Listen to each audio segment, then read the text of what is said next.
దీనికి సంబంధించినటువంటి తీర్పుకు సంబంధించినటువంటి కాపీలని ఉన్న ఫలంగా 2 వారాల్లోపు రాష్ట్ర స్థాయిలో ఉన్నటువంటి ఉన్నతాధికారులకి ఇవ్వాలని, ఈ 2 వారాల తర్వాత ఉన్నతాధికారులు సంబంధించినటువంటి కాంట్రాక్టర్లకి ఇచ్చి 4 వారాల లోపల ఈ సమస్యను పరిష్కారం చేయాలని చెప్పేసి కోర్టు నిర్దిష్టంగా తీర్పునివ్వడం జరిగింది. అందుకే ఈరోజు మరి రాష్ట్ర ప్రభుత్వమే ఈ రాష్ట్రంలో ఉన్నటువంటి రాష్ట్ర ప్రభుత్వ ఉద్యోగులకి 62 సంవత్సరాలు 60 సంవత్సరాల నిబంధనలు ఉన్నాయి ఉద్యోగ వయ పరిమితికి సంబంధించి. అదేవిధంగా అవుట్సోర్సింగ్ సంబంధించినటువంటి కార్మికులు కూడా మరి 60 సంవత్సరాలు 62 సంవత్సరాలు ఉన్నాయి. అయితే ప్రభుత్వ నిబంధనలకు వ్యతిరేకంగా ఈరోజు కాంట్రాక్టర్లు అధికారులు మరి కుమ్మక్కైనారా, 50 సంవత్సరాలు అనే నిబంధన ఎందుకు తీసుకొచ్చినారని చెప్పేసి దీన్ని మేము తీవ్రంగా ఖండిస్తున్నాం.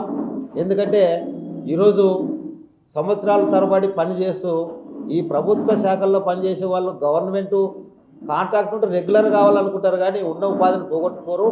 కాబట్టి ఇదంతా కూడా రాజకీయ దురుద్దేశంతో జరుగుతున్నటువంటి అంశం తప్పితే మరొకటి లేదు.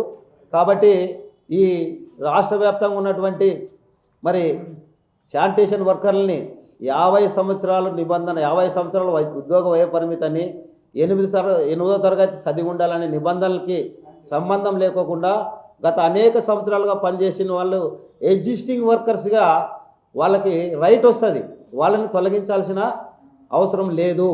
కొత్తగా నువ్వు తీసుకున్నాలనుకుంటే ఒకవేళ ఆ నిబంధన పెట్టినా కూడా అది కూడా కరెక్ట్ కాదనే విషయాన్ని ఈ సందర్భంగా తెలియజేస్తున్నాం.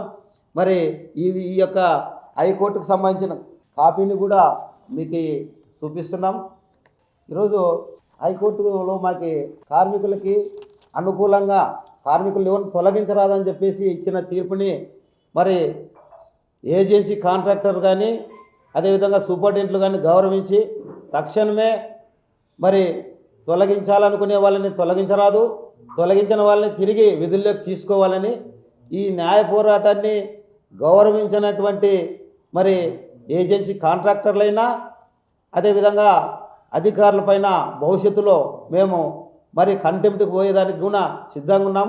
కార్మికుల పక్షాన పోరాటాలు కూడా సిద్ధమవుతుందని చెప్పి తెలియజేస్తూ సెలవు తీసుకుంటున్నాను. S Muneppa, AP medical employees and workers union రాష్ట్ర డిప్యూటీ జనరల్ సెక్రటరీ.